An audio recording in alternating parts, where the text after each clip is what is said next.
Nous nous étions rencontrés, donc les jeunes qui sont ici, à Groyer, et ici aussi, nous nous sommes rencontrés.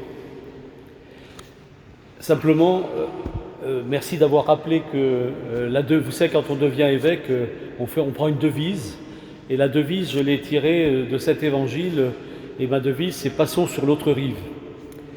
Quand j'ai su que j'allais devenir évêque, c'est cet évangile qui est venu à mon esprit, et puis en permanence, passons sur l'autre rive. Alors d'autant plus que ici vous avez quelques rivières, mais moi j'ai habité depuis très longtemps à Antibes, et à Antibes on a la mer en face de soi, un grand horizon, et on ne voit pas l'autre rive. L'autre rive, c'est d'abord la Corse, et puis ensuite c'est la Sardaigne, et puis après la Sicile, puis après il y a l'Algérie, la Tunisie, puis toute l'Afrique. Voilà, mais c'était un horizon. Mais pour Jésus, l'autre rive, c'est le lac de Tibériade. Pour lui, son horizon, c'était le lac de Tibériade. Vous savez que Jésus, en fait, était de Nazareth, et pour ceux qui connaissent la Palestine, bien, pas très loin de Nazareth, on descend au-dessous du niveau de la mer, et on gagne le lac de Tibériade, qui est à moins 200 mètres au-dessous du niveau de la mer. Et Jésus, en fait, a passé quasiment tout son temps à être au bord du lac, à Capharnaüm, avec les premiers disciples qu'il a appelés. Et puis donc, son horizon, c'était de l'autre côté du lac, puisque on voit très très bien l'autre côté du lac. Mais pour Jésus, et c'est pour ça qu'on a cet évangile, et vous allez voir le lien avec votre confirmation, pour Jésus, en fait, passer sur l'autre rive, c'était d'abord quitter évidemment une rive. C'est intéressant parce que quand on connaît un peu le lac de Tibériade, il aurait pu très bien faire le tour, c'est pas très loin, et pourquoi est-ce que d'un coup il veut passer sur l'autre rive et puis il fait monter les disciples sur l'autre rive, sur la barque. Vous avez entendu aussi que ça se passe le soir, et donc tout ça va se passer en pleine nuit. Et pour ceux qui ont fait de la navigation parmi vous, alors je ne sais pas s'il y a des marins parmi vous, vous savez que Jules Verne avait dit que les gens du Tarn étaient des marins. Bon, alors, oui, alors en tout cas, s'il y a des marins parmi vous, vous savez très bien que quand on part en bateau, eh bien, c'est toujours dangereux. On prend d'abord la météo, et puis ensuite, on part là où on doit aller. Et quand on est sur le lac de Tibériade, ou quand on est en mer exactement, eh bien, quand le vent se lève, les tempêtes arrivent, ça devient très dangereux. Et donc la mer, on n'est pas fait en fait pour y rester sur la mer. Et pourtant, c'est là que Jésus va entraîner les disciples dans une barque pour traverser cette mer. Et puis je vous dis donc la fin de l'évangile, comme ça vous saurez qu'est-ce qui les attend de l'autre côté. Il y a un cimetière dans lequel un homme est attaché, parce que c'est un homme qui a perdu la tête, et on l'a attaché pour qu'il réside en fait dans les tombeaux, dans les tombes. Voilà en fait le projet que Dieu a à travers Jésus pour entraîner les disciples vers ce cimetière. Alors c'est pas grave, c'est un petit bébé qui pleure, donc ne vous inquiétez pas. Merci en tout cas, voilà, la pauvre maman est obligée d'emmener son bébé. Voilà. Donc c'est un cimetière qui les attend. Alors, quel est le lien avec votre confirmation? C'est-à-dire qu'aujourd'hui, comme on l'a entendu tout à l'heure, vous êtes en train de monter dans la barque de l'Église, la barque du Christ. Et au lieu de, comme ça, rester sur la terre ferme, votre vie consiste à partir dans une barque et vous allez voir qu'il y a cette tempête qui va surgir. La tempête, de toute façon, elle est inévitable. Et les tempêtes dans la vie, et déjà les jeunes, vous en avez vécu certains, à travers les lettres que vous m'avez écrites, eh bien, il y a des tempêtes qui se sont déjà produites, des doutes, des vents contraires, des choses difficiles pour certains ou certaines. Et si vous questionnez les adultes qui sont dans cette cathédrale, eh bien, vous constaterez, en regardant déjà vos parents, mais en regardant autour de vous, puis ils vous diront effectivement que la vie, c'est pas un long fleuve tranquille, comme dit le film. D'ailleurs, dans le film, on voit que c'est pas si simple. Donc la vie, en fait, elle est manifestement marquée par des tempêtes qu'on ne veut pas. Parce que quand on est en mer, ou quand on est dans la vie, et en fait, beaucoup de choses arrivent, et des tempêtes surgissent alors qu'on ne s'y attendait pas et on s'y fait jamais. Et ce sont des formes de mort qui nous attaquent.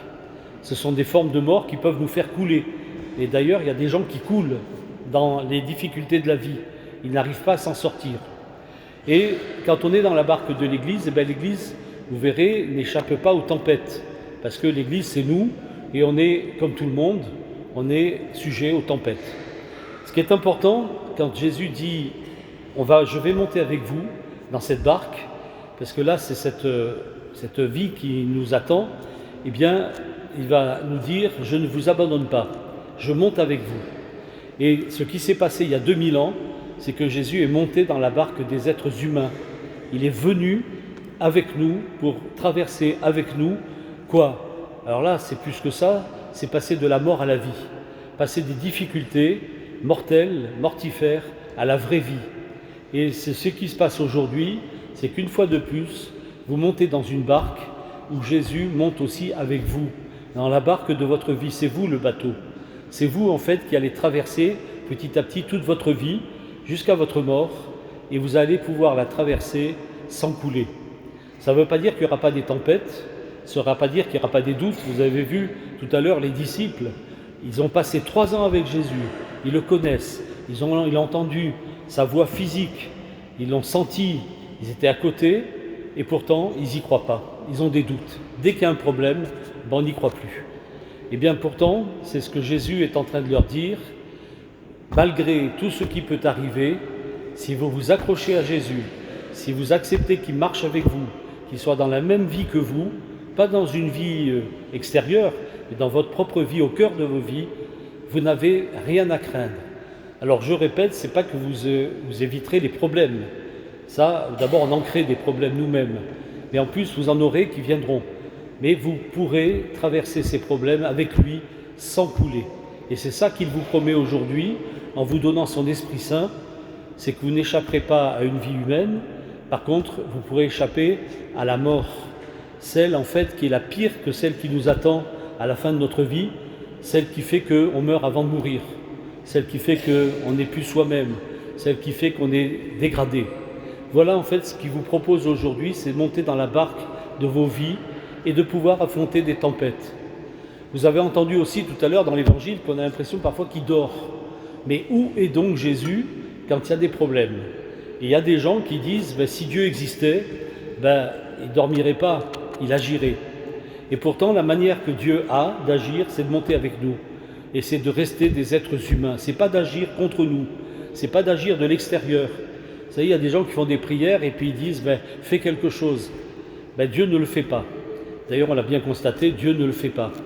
Quand on est petit, d'ailleurs, je ne sais pas si vous l'avez fait, les jeunes, mais parfois on n'a pas vraiment bien révisé un examen, et alors on se dit, Dieu va m'aider.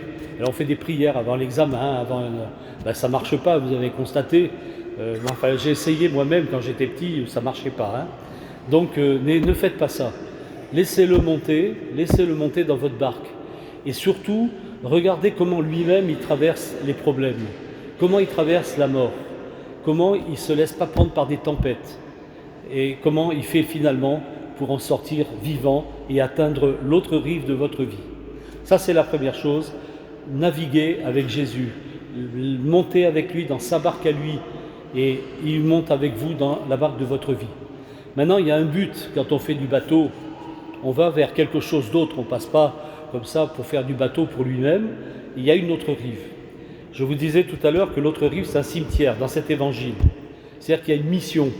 Ce que Jésus fait pour nous, pouvoir traverser les problèmes, traverser la vie avec lui, c'est-à-dire se référer à lui, le mettre au cœur de nos vies, ça va servir à d'autres. Et les autres, dans cet évangile, c'est un cimetière. Un homme est attaché parce qu'on n'a pas su faire que ce soit vraiment un être humain. Et donc, la mission que vous recevez aussi, c'est de vous intéresser et de faire que ceux qui sont attachés sur l'autre rive puissent être libérés. Voilà ce qu'on attend des chrétiens, de ceux qui vont en fait recevoir le Saint-Esprit. Alors on va prier pour vous et on va demander que l'Esprit de Dieu fasse de vous des chrétiens, c'est-à-dire d'autres Christ, pas des gens qui sont les affiliés d'une religion, mais des gens qui sont le Christ lui-même, et que vous puissiez faire ce que le Christ a fait, c'est-à-dire sauver, d'être sauvé vous-même et de sauver aussi les autres. Voilà ce qu'on attend en fait des chrétiens. Il n'y en a pas beaucoup des chrétiens, il n'y en a pas beaucoup, mais il y en a quelques-uns dont vous faites partie, qui ont été repérés par Dieu et qui ont la mission de sauver, d'être sauvés et de sauver. On ne peut pas, à un moment donné, être sauvé en dehors de Jésus. On essaye, on n'a pas attendu Jésus pour faire quelque chose, mais à un moment donné, ça plafonne. Alors soit on se dit, ce sera toujours comme ça, on devient très fataliste, soit on se dit, c'est pas ça la vie, elle doit être autrement, et à ce moment-là, demandez au Christ de lui ressembler, et si vous le lui demandez, ce qu'on va faire maintenant, il va tout faire en vous donnant son esprit, pour que vous soyez dans son esprit et pouvoir faire ce qu'il a fait. C'est pour ça aujourd'hui qu'il vous a demandé de venir. Il savait que vous diriez oui et en même temps, il vous confie sa propre mission de sauver, tout simplement de sauver, c'est-à-dire de passer de la mort à la vie. Voilà ce qui maintenant vous attend. On vous fera tout ce qu'il faut pour vous aider et les chrétiens qui sont parmi nous s'engagent aussi à ce que vous les rejoigniez pour que le monde change, que la France change, que notre Tarn change et que la vie tout court change.